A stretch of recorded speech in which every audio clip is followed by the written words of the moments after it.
président de la République ci forum bi tey loo ci commenté. waaw xam nga lii vraiment du mbirum politique c'est pas un dialogue politique c'est un plan de redressement économique et social donc li ñu fay def mooy on y invite les acteurs de l'économie clé d'accord mooy ñi nga xamante ni tey sans lesquels les Sénégalais sans lesquels économie mënul dox.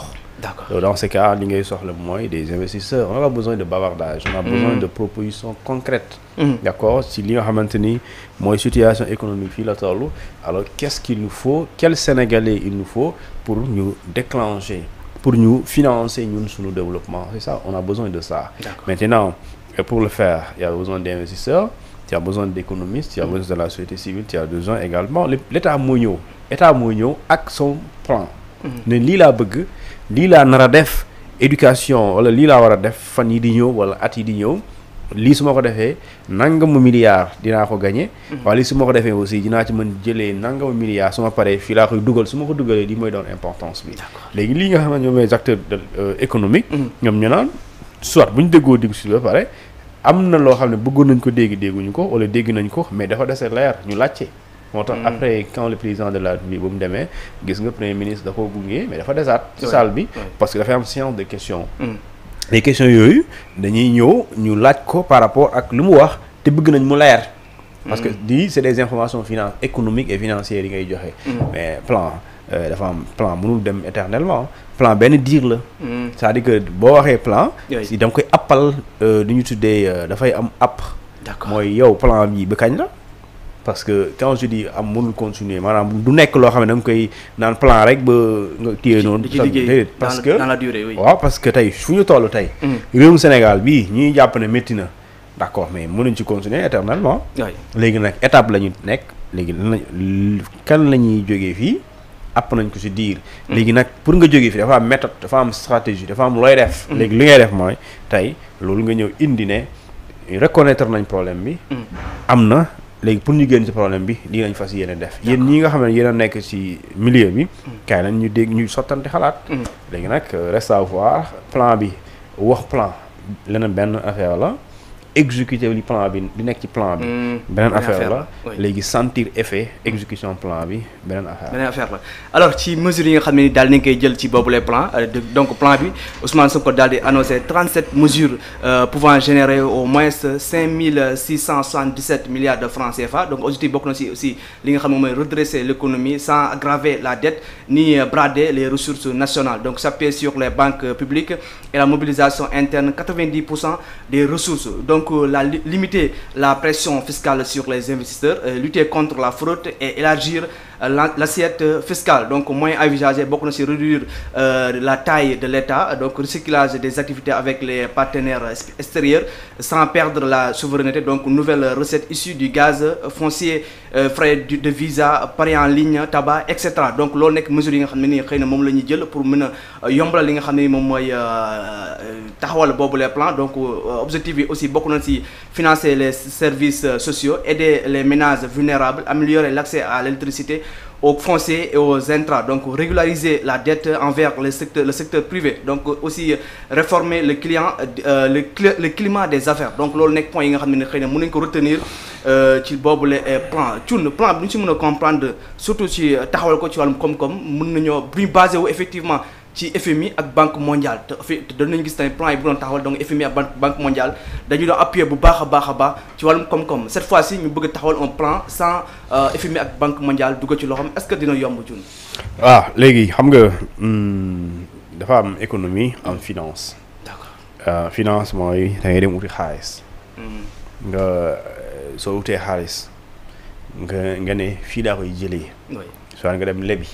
wala nga def sa pexe ci biir réew mi nga jëlee ko fi mooy ressource de financement interne ak externe léegi soo amee ces financements mu tuddee ko ces ressources financières nga am dafa am foo koy sotti pour sotti ko mooy da nga koy sotti ci koom bi ci économie boo ko ci sottee da nga bëgg a créer richesse et en créant des richesses tu crées des emplois d'abord et tu crées des richesses d'accord léegi loolu pour maintenant nga financer sa développement réew da ngay soxla am ay investisseurs léegi nag si environnement des affaires wala si environnement ki secteur investisseurs yi. dafa am ñoo xamante ni c'est ñooñu nga am ay sénégalais moo ëpp solo. d'accord parce que su boobaa. li ñuy toppee benn waay bu nekk ci kaso bi jamono ji loolu risque boobu du am mooy nga rapatrier fonds du am. Parce que c'est le Sénégalais qui est au Sénégal, qui a créé son entreprise et son business muy doxal ci réewum Sénégal donc su amee day des ci réew mi su liggéeyee waa réew mi ñoo siy jëriñoo état aussi da ciy dagg wàllam parce que état moom lépp loo def day dagg. moo tax état xaw ma nan lay def ak les médias en ligne mais dafa war a ñoom tamit dafa war a jël si ñoom dara. les médias en ligne bien sûr. dafa war a jël si non dafa war a non c'est-à-dire li ma bëgg a wax mooy. état lépp looy def am na lu mu ci war a jël. même bu dee 1% lépp looy jël lépp looy def laa wax nag. sans exception chauffeur bi. oui est-ce que moo defar tali bi. déedéet. alors da ngaa mës a jël taxi da ngaa mës a jël oto rek tali nga jël tali ñu ne wàccal tali. déedéet. léegi tali boobu lan moo ko defar état moo jël xaalisam defar ko. tey man su ma yore sama oto damay jël yoon bi kenn mënu ma wàcce oto kii bi mais dama war a fay léegi duñ ma fayee ko ci foofu waaye su may jënd essence dañ ko ci daggaale. su ma demee péage ñu dagg ma su ma demee et cetera léegi nag yooyu nga xamante ni moom mooy li am léegi yow yaay tànn yaay def choix soit sa développement réew. mu def un développement endogène wala exogène. mooy waa réew mi ñoom ñoo koy financer seen bopp. wala nga décider uti ndimbal. ay nit ñu nekk ci biti réew. nga dem abbu xaalis pour financer développement par exemple Macky Sall alors bi mu nekkee président de la République dafa jël état au Sénégal. dem leb xaalis.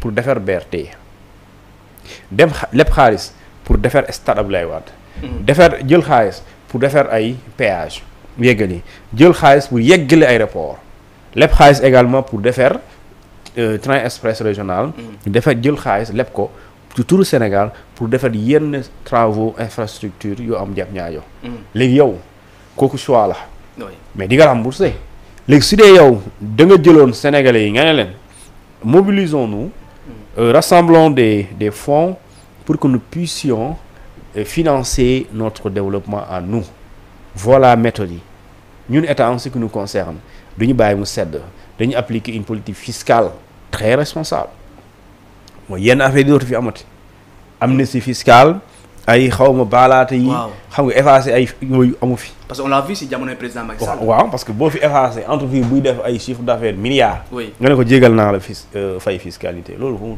loolu mooy lan dañuy jégal ku mënul waaw moom mais ku mën loo koy jégalee c'est-à-dire boo ko mayee mu delloo xaalis su réewam lu si doy waar mooy ñi ngay baal ñëpp dëkkuñu fi waaw koo ci baal buy paree jël xaalis fi delloo ko lenn moo fi dese ñi muy fay salaire yi ak li nga xam mënul ñàkk fonctionnement mais bu paree day rapatrier ces fonds là yóbbu ko bis boo ko indilee problème su demee tribunal mu xam ne mënu si dara mu tëj entreprise am dem yoonam et après loolu si mën léegi nag loolu léegi choix la léegi nag développement aussi bu la neexee nga ne sénégalais yi yéen ñëw leen ngeen financer seen développement réew loolu idée la mën a nekk mais comment lañ koy développer lan lañ koy financer loolu mooy débat bi léegi nag su boobaa il faut une confiance parce que daf leen ne yaa ngi dégg président wax na ko Sonko wax ko le premier ministre daf ne na ngeen jël mbir mi def seen yëf waaw il faut s'approprier d'accord du plan daf leen ko seen yëf c'est-à-dire que donc si les Sénégalais ne s'approprient pas du plan c'est-à-dire que dem c'est-à-dire que nañu am ambition aussi grande que l'éléphant ventre d'un éléphant du sotti mais il faut aussi un rapport de confiance entre les deux parties léegi loolu la il faut rassurer d'abord et ce climat là pour ñu am assurance il faut qu'il y ait un climat de paix entre les investisseurs sénégalais pour ne pas dire les hommes d'affaires sénégalais et l'État du Sénégal l'État du Sénégal sans les hommes d'affaires ne bouge pas mais les hommes d'affaires sans le Sénégal l'État du Sénégal aussi ça marche pas léegi su boobaa li am mooy puisque c'est des 6 mois moo ñoo xam ne mënoo leen séparer alors il faudrait ñu évoluer dans un cadre boo xamante ni état li mu war ak ñoom assurer leen sécurité juridique mu assurer ko environnement économique bi ñoom lu ñu ci mën ñu def ko léegi ñoom tamit entrepreneurs yooyu ak investisseurs yi lu ñu war a def di fay seen droit de taxe seen droit ñu fay léegi nag du ñu war a fay ba pare état bëgg di jël xaalis ba pare di leen teg lu diis xam nga état moom na baax rek c'est-à-dire que tey quand je dis cela je parle des importateurs parce que les importateurs état douane la leen dénk. nga ne leen douane taxé nous ces importateurs sénégalais là.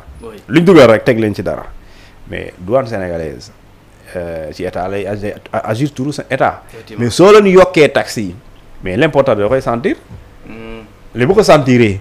léegi bu gisee ne doxul soit day abandonné importation yi. wala mu yokk prix yi su boobaa day weerante ak état parce que le marché mondial c'est pas le sénégalais moo koy maîtriser. man ceeb bu ñu koy jaay Inde man moo ko soppi.